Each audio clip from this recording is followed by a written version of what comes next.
Gaza में इस्राएली अत्याचार को लेकर यमन की राजधानी सना में सड़कों पर सैलाब उमड़ पड़ा है। हर ओर फिलिस्तीनियों के लिए दुआएं मांगी जा रही हैं। इस्लामिक मुल्कों की चुप्पी पर सवाल खड़े किए जा रहे हैं और पूछा जा रहा है, इस्राएली जुल्मों की चीखें क्या इन इस्लामिक मुल्कों के हुक्मरानों तक नहीं पहुंच रही हैं?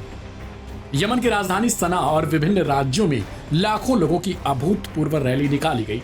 इन रैलियों ने यह साफ कर दिया कि यमन के लोग गाजा और फलस्तीनी जनता के समर्थन में न सिर्फ एकजुट हैं बल्कि पूरी ताकत के साथ खड़े हैं। गाजा के साथ डटे रहेंगे, नरसंहार और भूखमरी के खिलाफ तेज करेंगे संघर्ष। इसी नारे के साथ सबइन स्क्वायर एक मानव सैलाब में तब्दील हो गया। रैली में शामिल लोगों ने यमनी सशस्त्र बलों द्वारा इस्राएली लक्ष्यों पर किए गए जवाबी हमलों का खुले तौर पर समर्थन किया।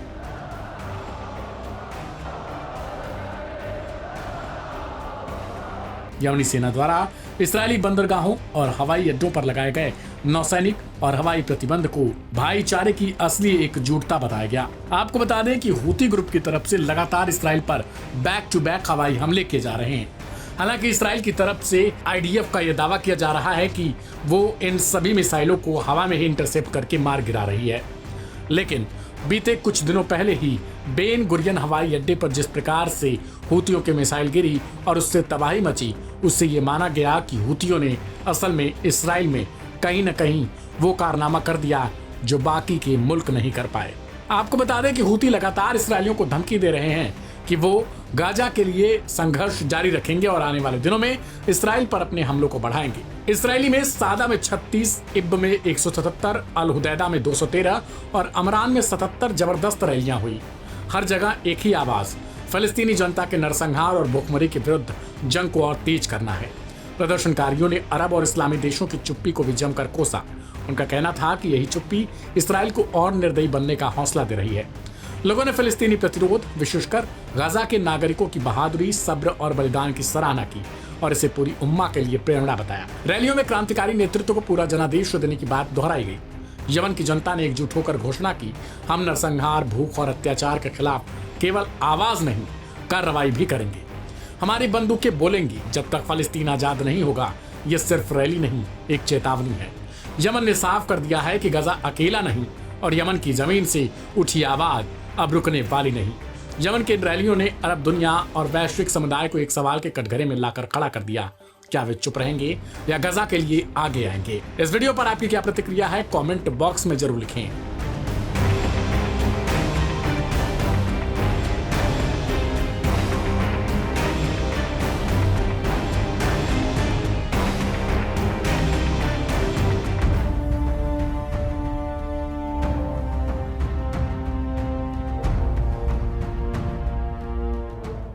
गाजा पट्टी पर एक बार फिर इजराइल की ओर से भीषण हमले शुरू हो चुके हैं। इन हमलों में अब तक सैकड़ों निर्दोष लोगों की जान जा चुकी है और इस बार यमन से आई एक बड़ी प्रतिक्रिया ने पूरी मुस्लिम दुनिया का ध्यान खींचा है। यमन की अंसारुल्लाह आंदोलन के नेता अब्दुल मलिक अल हौदी ने इजराइल के हमलों के खिलाफ चुप्पी साधे बैठे मुस्लिम देशों की तीखी आलोचना की है। प्रेस टीवी के अनुसार अल हौती ने कहा, गाजा में हो रहे जुल्मों पर खामोश रहना, खुदा के सामने अपनी जिम्मेदारी से मुंह मोड़ना, इसका अंजाम बेहद खतरनाक हो सकता है। गाजा में इजराइल द्वारा किए जा रहे अत्याचारों के खिलाफ मुस्लिम देशों का रुख न केवल कमजोर है बल्कि यह इस्लामिक उम्मत की एकता और जिम्मेदारी की कमी को भी दर्शाता है। यमन की अंसारुल्लाह आंदोलन गाजा के लोगों के साथ खड़ी है और फिलिस्तीन की मुक्ति तक उनका समर्थन जारी रहेगा। यमन की सेना इजराइल के खिलाफ किसी भी प्रकार की कार्रवाई के लिए तैयार है और फिलिस्तीनियों के समर्थन में अपनी सैन्य कार्रवाई जारी रखेगी। अल हूती नेता हूती ग्रुप अल हूती का यह बयान ऐसे समय पर आया है जब कई मुस्लिम देश या तो शांत हैं या इजराइल के साथ अपने संबंध मजबूत कर रहे हैं। उन्होंने इन देशों की इस निष्क्रियता को इस्लामी एकता के लिए खतरा बताया। उन्होंने कहा कि जब उम्मत पर संकट हो तो चुप्पी सबसे बड़ा गुनाह है। अल हौती ने यमन की जनता और सेना को गाजा के लिए हर संभव समर्थन देने का वादा किया। उन्होंने कहा कि यदि जरूरत पड़ी तो अंसारुल्लाह आंदोलन इजराइल के खिलाफ सैन्य कार्रवाई करने से भी पीछे नहीं हटेगा। गाजा में इस समय स्थिति बेहद गंभीर है। अस्पताल भर चुके हैं, बिजली और पानी की सप्लाई ठप है और लोग अपने ही देश में बेघर हो रहे हैं।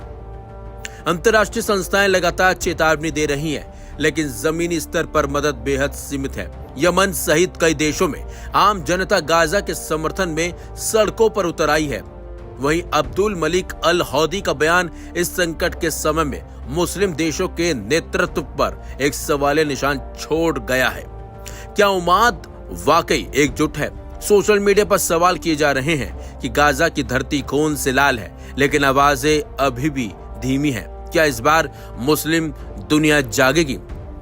लेकिन आपको बता दें, गाजा में लगातार जिस तरीके से इजराइल की ओर से हमले हो रहे हैं, वहां निहत्थे लोगों की जान जा रही है। लोग भूख से मर रहे हैं, पानी के लिए इधर से उधर भटक रहे हैं, लेकिन उनके पास जो मदद पहुंचनी चाहिए वो नहीं पहुंच पा रही है।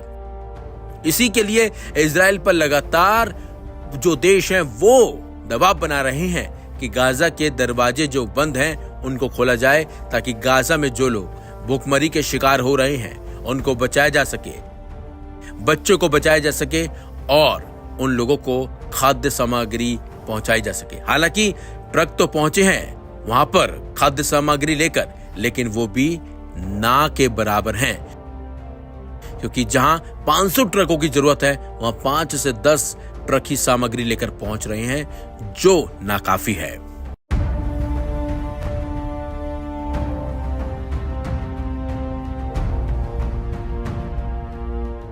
फिलिस्तीन के युद्धग्रस्त गजा में भूखमरी से होने वाली मौत का सिलसिला शुरू हो चुका है। फिलिस्तीनी स्वास्थ्य मंत्री माजिद अबू रमदान ने बताया कि हाल के दिनों में गजा पट्टी में भूखमरी से संबंधित कारणों से कम 29 बच्चों और बुजुर्गों की मौत हो चुकी है। उन्होंने चेतावनी दी है कि हजारों अन्य लोग भी इस संकट का शिकार हो सकते हैं, क्योंकि क्षेत्र में सीमित सहायता पहुंच रही है। स्वास्थ्य मंत्री का कहना है कि संयुक्त राष्ट्र के सहायता प्रमुख ने बीबीसी को दिए गए एक बयान में 14,000 शिशुओं की मौत की आशंका जताई थी, जो बिल्कुल वास्तविक है। हालांकि उन्होंने कहा कि यह संख्या वास्तविक स्थिति को नहीं दर्शाती है, जो और भी विकराल है। गजा में 11 सप्ताह से जारी इजरायली नाकाबंदी के बाद गुरुवार को कुछ सहायता ट्रक क्षेत्र में पहुंचे, लेकिन फिलिस्तीनी और सहायता अधिकारियों का कहना है कि ये जरूरतों की तुलना में नाकाफी है, यानी बेहद कम है। 90 से 100 ट्रक मदद लेकर पहुंचे। अबू रमदान ने बताया कि गजा में केवल 90 से 100 ट्रक मदद लेकर पहुंचे हैं, जिनमें ज्यादातर आटा ही शामिल है। उन्होंने कहा, मेरी जानकारी के अनुसार इसमें कोई मेडिकल सप्लाई नहीं है, केवल ब्रेड बनाने के लिए आटा है। गजा के स्वास्थ्य मंत्रालय के अनुसार क्षेत्र में 90% से अधिक मेडिकल सप्लाई खत्म हो चुकी है और केवल 7 या 8 अस्पताल आंशिक रूप से कार्य कर रहे हैं। मौजूदा सहायता सागर में बूंद के समान बताई जा रही है। एक अनुमान की माने तो इस खाद्य संकट को टालने के लिए प्रतिदिन 500 सहायता ट्रकों की आवश्यकता है। गजा के निवासी अहमद अबेद अल दयाम का कहना है, हमारे घर खाली हैं, कोई रोटी नहीं है और हमारे बच्चे भूखे हैं। कई घरों में रोटी पूरी तरह से गायब हो चुकी है। विश्व खाद्य कार्यक्रम WFP ने बताया कि कुछ बेकरियां सीमित आपूर्ति के बाद फिर से रोटी बनाने लगी हैं, लेकिन ये पर्याप्त नहीं है। इस बीच गजा में स्वास्थ्य सेवाएं और मानवीय सहायता प्रणाली चरमराने की कगार पर है। सभी आपूर्तियों पर इजराइल की नाकेबंदी। इजराइल ने मार्च में सभी आपूर्तियों पर नाकेबंदी लागू की थी, जिसके कारण गजा में भूखमरी का खतरा और बढ़ चुका है। अंतर्राष्ट्रीय समुदाय ने इस नाकेबंदी की कड़ी निंदा की है और संयुक्त राष्ट्र ने चेतावनी दी है कि गजा की पूरी आबादी भूखमरी के कगार पर है। फिलिस्तीनी रेड क्रिसेंट सोसाइटी के प्रमुख यूनिस अल खतीब ने कहा है, सहायता ट्रकों की संख्या इतनी कम है कि ये लूटपाट और भीड़ के खतरे को बढ़ा सकती है। उन्होंने बताया कि अभी तक गजा के नागरिकों तक कोई सहायता नहीं पहुंची है। ये संकट गजा में चल रहे संघर्ष और बमबारी के बीच और गहराता जा रहा है। स्वास्थ्य मंत्रालय के अनुसार अक्टूबर 2023 से अब तक इस्राएली हमलों में कम से कम 53,655 लोग मारे गए हैं। साथ ही 1,21,000 से ज्यादा लोग घायल हुए हैं। अंतर्राष्ट्रीय समुदाय से इस मानवीय संकट को रोकने के लिए तत्काल कार्रवाई की मांग की जा रही है। गजा के सबसे बड़े अस्पताल में बड़ी तादाद में कुपोषण से पीड़ित बच्चे भर्ती। इसराइल हमास युद्ध की कीमत मासूम बच्चे अदा कर रहे हैं। गजा के अस्पतालों में कुपोषित और पीड़ित इन बच्चों की दशा युद्ध के अभिशाप को साफ साफ दर्शाती है और बयां करती है। अपनी 2 साल की बेटी की कमजोर बाहें पकड़कर अस्मा अल अर्जा उसका कपड़ा ऊपर करके उसकी उभरी हुई पसलियां और फूले हुए पेट को दिखाती है।